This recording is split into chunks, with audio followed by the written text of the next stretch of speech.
अस्सलाम वालेकुम स्टूडेंट्स। आज हमारा लेक्चर नंबर 2 है क्लास के 5 सब्जेक्ट सोशल स्टडीज़।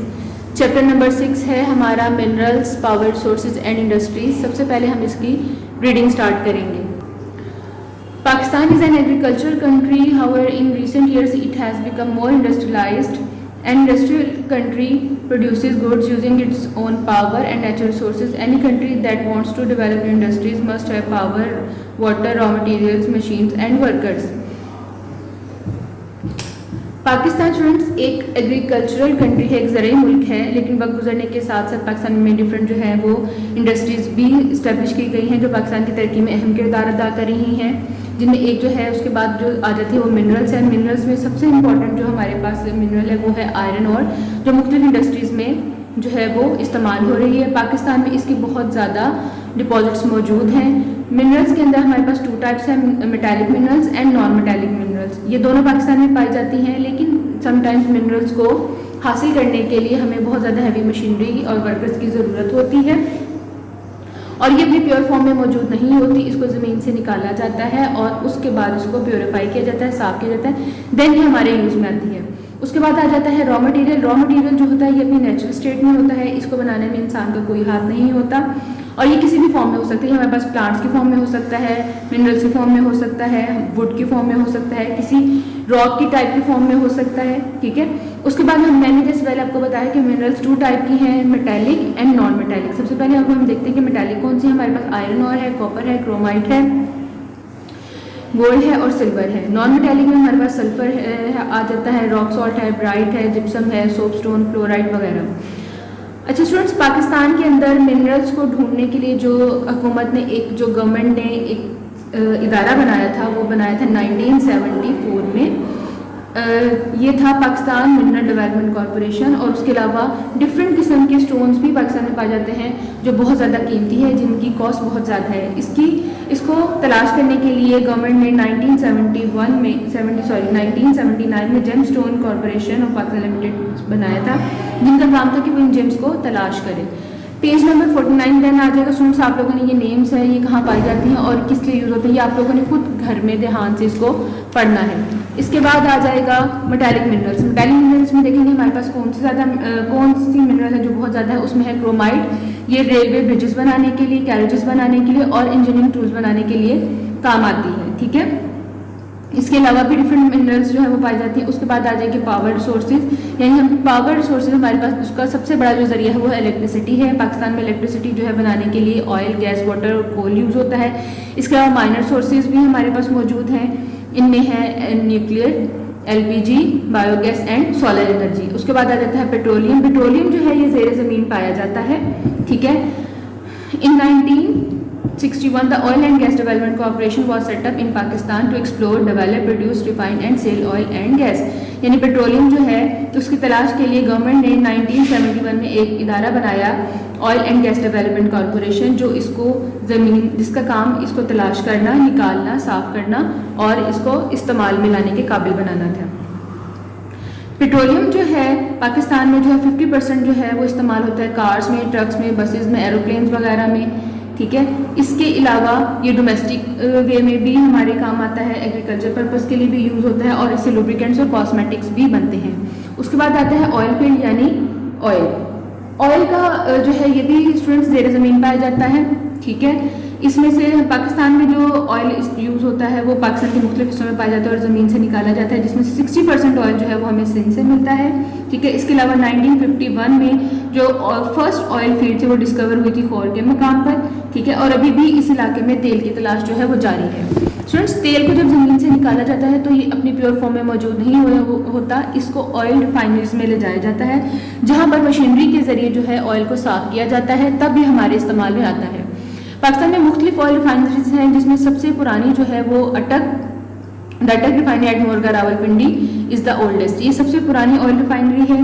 उसके बाद सेकंड जो हमारे पास पावर सोर्स में आ जाता है वो है नेचुरल गैस, ठीक है। स्टूडेंट्स, नेचुरल गैस जो है वो पाकिस्तान में बलूचिस्तान के मकाम पर 1952 में डिस्कवर हुई थी।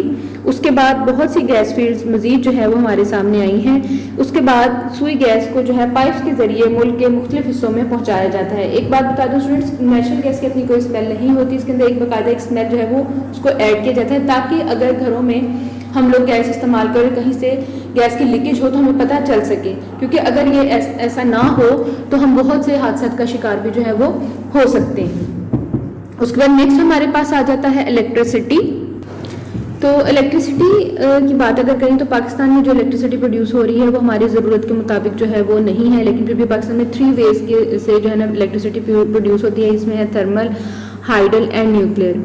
अभी देखा जाए तो पाकिस्तान में इलेक्ट्रिसिटी के बहुत ज़्यादा क्राइसिस हैं, जिसकी वजह से अक्सर लोड शेडिंग की जाती है और जिसकी वजह से लोगों की मामूलाती ज़िंदगी जो है ना बहुत ज़्यादा जो है वो मुतासर होते हैं।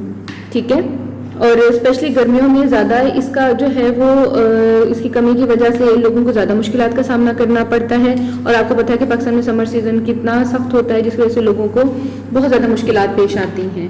नेक्स्ट हमारा आएगा other sources of power. Other sources of power में देखिए, जिस तरह डे बाई डे पाकिस्तान की पॉपुलेशन में इजाफा हो रहा है और डिमांड जो है वो बढ़ती जा रही है, इसके अलावा रेजिडेंशियल एरियाज में भी लोगों को बहुत से ज़्यादा इलेक्ट्रिसिटी की जरूरत होती है, hospital, educational institutes and commercial buildings. तो पाकिस्तान जो है वो दूसरे ज़राए से भी बिजली पैदा करने की कोशिश कर रहा है। इनमें सोलर एनर्जी है और विंड एनर्जी है, और पाकिस्तान में मुख्तलिफ मकामात पर जो है वो इसको डेवलप करने के लिए प्लांट्स भी जो है वो लगाए गए हैं। ठीक है, उसके बाद आ जाते हैं इंडस्ट्रीज़ के। पाकिस्तान में कौन कौन सी इंडस्ट्रीज़ हैं और पाकिस्तान की तरक्की में ये क्या किरदार अदा कर रही हैं, अब इसके बारे में पढ़ेंगे। इसमें हमारे पास आ जाते हैं, और इंडस्ट्रीज़ में क्या क्या बनाया जाता है, इनमें है cotton, wool and silk. The cotton industry is hugely important to Pakistan.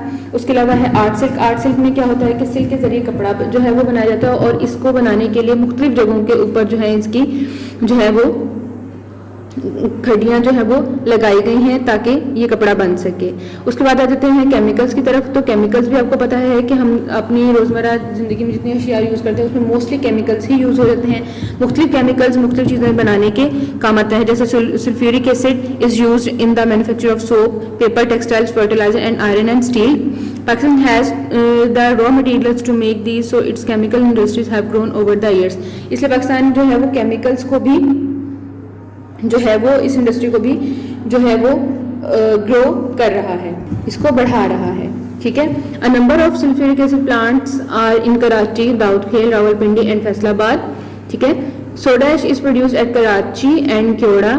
Caustic soda, a basic chemical for the textiles and oil refining industries, is produced at Nowshera and Kala Shahkaku. उसके बाद हम देखेंगे vegetable ghee and cooking oil. आपको पता है vegetable घी और cooking जो है वो हमारे खाने का एक मेन इंग्रेडिएंट है। हमने कोई भी चीज़ कुक करनी है उसमें हमने जो मेन इंग्रेडिएंट हमारा होता है वो ऑयल ही होता है। इसके बगैर हम ना तो कोई चीज़ पका सकते हैं और ना ही उसको सही तरह खा सकते हैं। ठीक है, इन 1949 there were 2 units producing ghee and the output was 4,000 tons। Today, there are numerous units producing over 1,023 million tons। इसमें जो मेजर सिटीज़ हमारे यहाँ जो ऑयल प्रोड्यूस कर रहे हैं उनमें कराची है, नवाबशाह है, रहीम यार खान है, बहावलपुर है, हरीपुर और दरगई। उसके बाद आ जाते हैं फर्टिलाइजर्स यानी खादें। ये इन फर्टिलाइजर्स का मकसद जो है वो पैदावार को बढ़ाना होता है, ताकि जो फसलें हैं वो ज़्यादा से ज़्यादा काश्त की जाएँ, उनकी मिकदार भी बहुत ज़्यादा हो और उनको मुख्तलिफ तरह के कीड़े मकोड़ों से भी बचाया जा सके। उसके बाद आ जाते हैं बात सीमेंट की। सीमेंट बनता है लाइमस्टोन और जिप्सम से। ठीक है, अच्छा जी, कोल जो है, coal mining in this region started 1887 में जो है इस रीजन के अंदर कोल की तलाश शुरू हुई थी। पाकिस्तान में जो कोल है वो सौर रेंज में है, कोयटा में, and in lower Sindh from where it is transported by rail to whatever it is needed। 50% of Pakistan's coal is in the lower Sindh। Coal fields which include Jhampe, Miting, Lakhda and Sonda Thatta। Very large coal reserves have been discovered in Thar that have yet to be exploited। Pakistan has coal reserves of about 186 million tons। Next हमारे पास आ जाएगा iron, steel and engineering.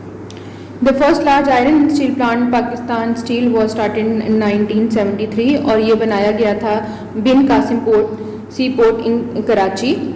ठीक है, उसके बाद पाकिस्तान में जो है mechanical tools बनाने के लिए जो फैक्ट्री बनाई गई थी वो स्विस हेल्प की मदद से 1968 में बनाई गई थी। इसके बाद हम आ जाएंगे कॉटन एंड स्मॉल इंडस्ट्रीज़ की तरफ। स्मॉल इंडस्ट्री की अगर बात की जाए तो इसमें मुख्तलिफ लोग काम करते हैं, जिनमें ब्लैक स्मिथ है, कारपेंट्स हैं और अदर क्राफ्टमेंट्स हैं जो मुख्तलिफ तरह की चीज़ें बनाते हैं, जैसे furniture, doors, windows, utensils, cutlery, pottery, shoes, surgical instruments, sports goods, handicrafts, carpets और डिफरेंट चीज़ें हैं जो लोग अपने घरों में जो है वो तैयार करते हैं। इसके अलावा कपड़ा भी बुना जाता है। और इसके बाद इस बारी आ जाती है टूरिज़्म की। टूरिज़्म का मतलब है सैर व सयाहत करना, ठीक है। पूरी दुनिया से जो है लोग जो हैं पाकिस्तान में टूरिज़्म के लिए यानी सैर व सयाहत के लिए आते हैं। पाकिस्तान में बहुत ऐसे खूबसूरत इलाके हैं जिन्हें देखने के लिए लोग आते हैं और अल्लाह ताला ने पाकिस्तान को बहुत सी कुदरती खूबसूरती से नवाजा है। इन इलाकों में जहाँ पर लोग शौक सना पसंद करते हैं, इनमें नॉर्थ एरियाज़ हैं, जैसे गिलगित है, बल्तिस्तान है, उसके अलावा शेंदोर का जो पोलो फेस्टिवल होता है उसके लिए भी, ठीक है। उसके अलावा डिफरेंट जो हैं वो तरह की एक्टिविटीज़ लोग यहाँ पर आकर जो है वो करते हैं और इन्जॉय करते हैं। अगर नेचुरल सीनरीज की बात की जाए, ठीक है, तो north west in the historic Khyber pass the important cities specially the culture rich cities of Lahore, Multan and Bahawalpur are the historic sites of Taxila, Harappa and Mohenjodaro and are also of interest to the tourist. ये तमाम वो जगह हैं कि जो लोगों के लिए बहुत ज़्यादा अहमियत के हामिल है। लोग यहाँ पर आकर तारीखी इमारत को देखते हैं, इनके बारे में जानने की कोशिश करते हैं और इसके साथ साथ इससे हमारे अपने मुल्क की हिस्ट्री को भी दूसरों तक पहुँचाने का मौका मिलता है।